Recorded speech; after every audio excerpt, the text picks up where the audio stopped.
Good morning and welcome to Bready Cricket Club here in the northwest of Ireland. Andrew Leonard here, and unfortunately I am bringing you bad news live. Despite the beautiful sun that you're seeing coming down onto our shoulders here, as you can see behind us, the pitch is entirely covered. There's been a quite astronomical amount of overnight rain, and we've had 2 heavy downpours this morning. So the very latest from the ground here is the umpires and the match organisers and the captains have decided that the first game has already been abandoned today in this, the day 2 of the Test Triangle Inter-Provincial T20 Trophy Festival here, and that means the Northern Knights and the Munster Reds will take 2 points each, and it puts the Northern Knights further clear at the top of the table. We'll try and bring you that table now, because what that means is really the Northern Knights are in an unassailable position at the top.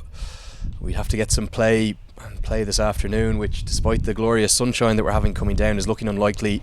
The scale of rain we've had here has been really very severe, and as you can see on the table on your screen there, it means the Northern Knights are up on 17 points, so only the Leinster Lightning can catch them, but they'd need to get out and get some play and get some bonus points victories, which at this stage, it has to be said, is looking very unlikely. But in slightly better news, I'm glad to be joined here by Andrew White, the Cricket Ireland chairman of selectors. Whitey, it's been an incredibly frustrating couple of days. It has, yeah. As you said, the heavy rain, not only overnight on both days, but even during last week, there's a lot of heavy rain, and the ground staff have done what they could. They've put in a lot of hours, but unfortunately the ground conditions are pretty poor. I think particularly the ground staff deserve a special mention. They actually have done a superb job, probably to get us to the point where you maybe could have just got out yesterday. It wasn't the problem on the square. The square was dry. It was the areas off the square that haven't been covered, very damp and very soft. They could have been dangerous. Yeah, and I suppose with the World Cup qualifiers, 6 weeks away, I suppose it doesn't matter at what stage you're looking at player safety as well, and a lot of soft areas, as you say, just off the square and sort of the high traffic areas in T20 cricket, like backward point and that sort of thing. So yeah, it's disappointing, but we're well used to the deluges here this summer. It's been that kind of a year. It's been a frustrating year. We've managed to dodge a lot of the weather for the international stuff, but it seems like the Inter-Provincials just can't catch a break. Yeah, and I think it's been very frustrating for the players as well, most importantly, because they've never really got going in terms of a continuity of play at Inter-Provincial level. Take the 3-day game last week down in North County. Over a day and a half was lost due to rain, and it's hard for batters or bowlers to get into any sort of rhythm at that standard if you're not playing consistently. Even within dodging the showers, there's been some really pleasing aspects to the Inter-Pros. It shows some of the talent coming through. There's been a lot of talk about David Delaney, the extreme pace he's bowled at, William Porterfield getting runs, Barry McCarthy in the wickets. Yeah, absolutely. There's still been some outstanding performances. David Delaney, as you mentioned, has bowled pretty quickly. We know he can do that. He's done that when he has played. William Porterfield during the week showing yet again why he's one of our outstanding batters. Batted brilliantly in the midst of a tremendous 10-over spell from Barry McCarthy, where he basically took the game by the scruff of the neck and pulled Leinster Lightning back into it. So great to see Barry bowling well, and yeah, let's hope everybody can finish the season well. Yeah, so let's talk a little bit about what's to come. There's I presume the whole focus of the selection panel, the coaching staff and all the players is onto the T20 World Cup qualifier now, the global qualifier. That's going to be held in the UAE in about 6-7 weeks time. But really pleasingly, there's going to be a prep tournament in advance of that in Oman. Ireland, Oman, the Netherlands, Hong Kong and the hosts. Netherlands as well. But is that the kind of cricket that's going to lead you perfectly to prepare for the T20 World Cup? You've got similar conditions there in Oman that will be played in the UAE. Is that something you're pleased with? Yeah, very much so, because I think T20 cricket's all about executing your skills. We've seen this summer some of our younger players coming through, and they need more games before the qualifiers, and ultimately in similar conditions against similar opposition. In fact, we will play some of those teams no doubt in the qualifiers. I think it's great for our guys to get out there and try and get executing early, so whenever they go into the more high pressure situation of a qualifier, they're better prepared. Does it almost make your job a little difficult, that the lack of cricket? You'd almost rather have had 6 games here this weekend, seen some star performances and get lads throwing their names into the hat, but it must make your job tough. Yes and no. You don't just select a team in the here and now. It's a process that we're trying to work through. Yeah, of course, if somebody comes here over the weekend and puts in, 2 or 3 outstanding performances, certainly they throw their name in the ring. But we've been watching players for a period of time now, specifically with the qualifiers in mind. So we have a lot of knowledge to go on. We had Gary Wilson with us yesterday, the T20 international captain, and he was talking about the importance of the T20 World Cup qualifier. He said it was the most important event of the year. Would you share those thoughts? How have the build-up's been going for that? I'm sure there's lots of plans in the line ahead of Dubai. You've got Oman, and you'll be looking forward to getting back to the global stage with Ireland. Well, you say the words global stage, and that's exactly what we need to be doing. We need to be playing on the global stage, and that's why these qualifiers are more important than the Lord's Test in many ways, because it's where we need to showcase the talent that we have here. The players need to be playing against world-class opposition on a regular basis, so that's our best way of doing it at the minute in white ball cricket, is to reach these global tournaments. So we're excited about what the qualifiers can hold for us, and I think the guys, given the Zimbabwe series and some of the performances that we've even seen in 50 over cricket, the likes of Margaret there coming through, Shane Gatkate, these guys can have a huge impact, I think. So it's going to be 14 teams in the UAE, 6 places on offer, and then those 6 places will advance on to Australia. Talk to us, we might be getting ahead of ourselves, but if we can seal qualification from the UAE, we'll go to Australia, where not only will there be the initial group stages, but a chance to advance to a Super 12, where we'd have 5 guaranteed games against a test nation. Is that the ultimate goal? Most definitely. I think, as you say, you don't want to look too far ahead. One of the things that Phil Simmons taught us so well was, when you go to these qualifying tournaments, you can't just say, there's 6 teams qualify and we'll hopefully be one of those 6. You've got to go out with a mentality of winning the tournament, because ultimately if you look at just qualifying, you come 7th. Thankfully back in the day that didn't really happen, but it was that mentality that Phil Simmons brought in about winning these tournaments and proving that we were the best associate nation out there. It was really important to our mindset. I think 2013 maybe we lost our first game to Namibia and went on and won every game, and to get to the final. So they are high pressure tournaments because of the prize at the end of it, but I think, as you say, getting to Australia is vitally important. The qualifiers is a tournament that Ireland have a proud record in. I think 3 times champions of it, once runners up. It used to be a great rivalry Afghanistan, and it used to be in your playing days part of that squad.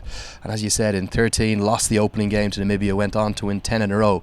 But then in 15, when the qualifier came here to Ireland and Scotland, even though we qualified, a little bit of disappointment missing out in the semi-final. I think we went down to the Netherlands. So perhaps looking to put some rights wrong and get our hands back on that trophy in October.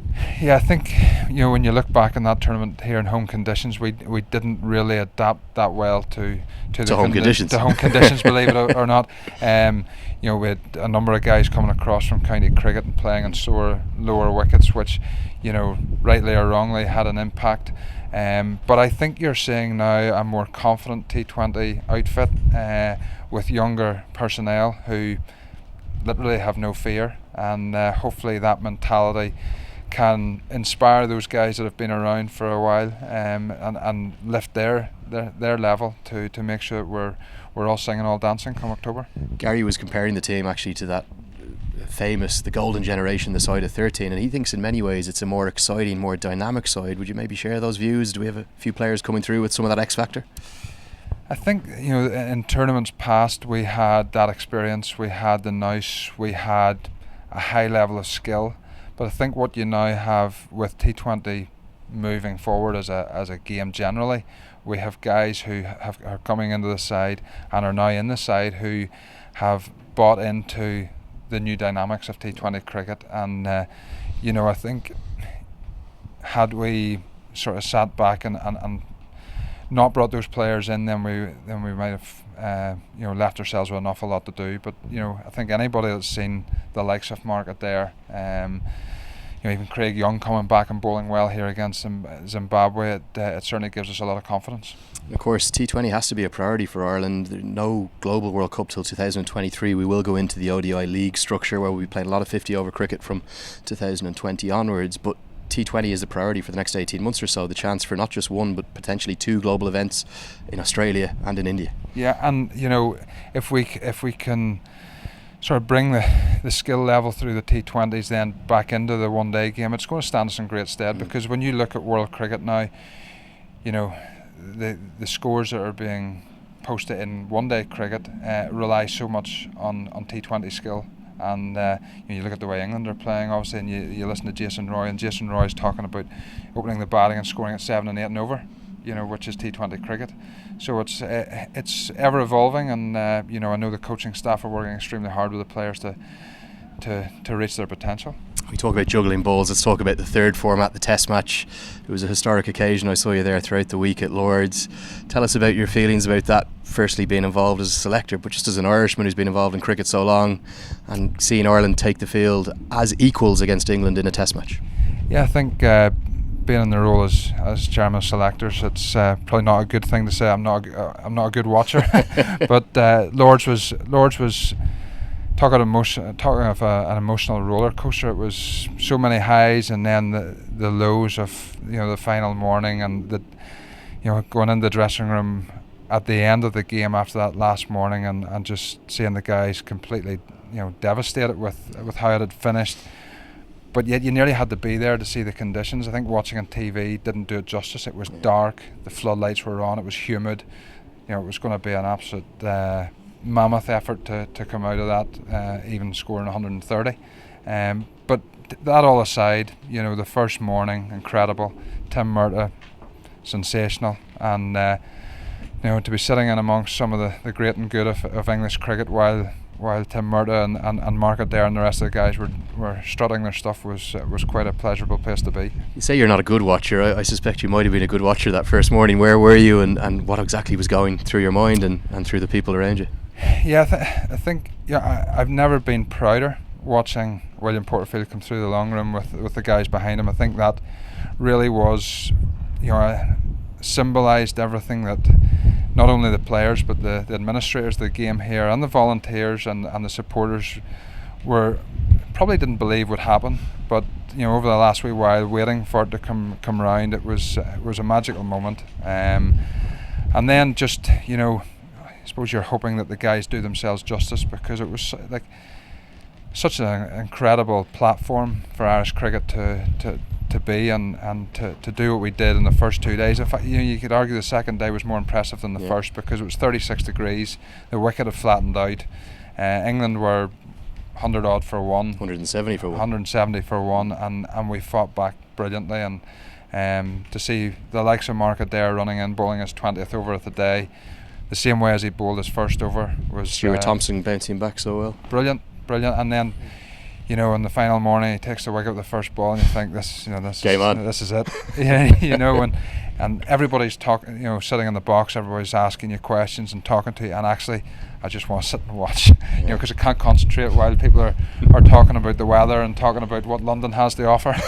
So give us a little word about the crowd as well. It was exceptional, the support, not just from the travelling Irish support, but the sold out crowd on day 3 of a Test match. They reckon there was over 10,000 walk-up ticket sales that morning. It shows that there's a real interest in Irish cricket. Yeah, I think even if you go back to the one-day international at Lord's, it was a sellout.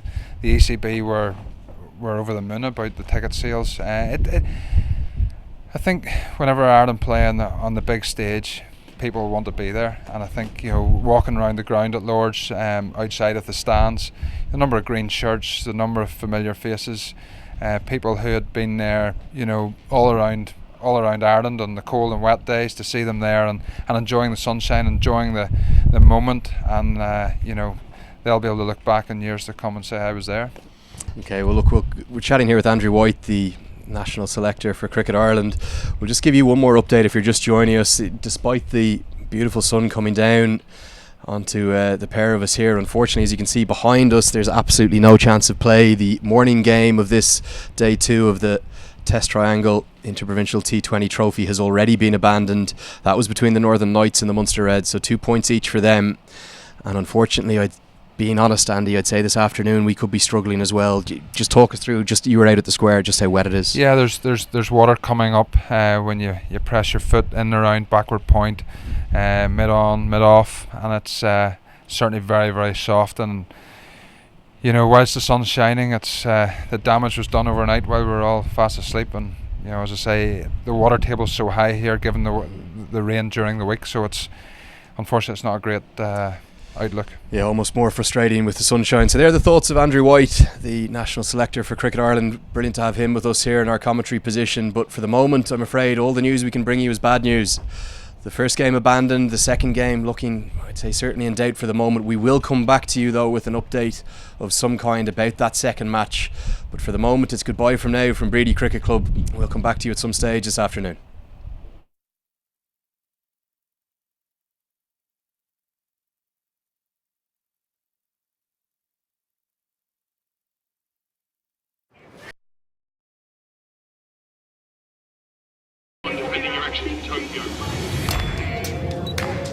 Do you have eyes on the target? Is it her? I can't tell from these photos. I need better shots. Yeah, no, well...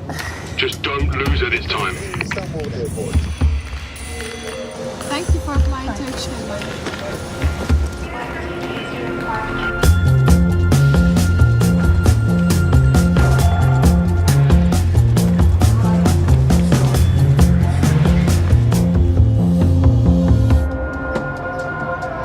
You're waiting for someone? No, just looking.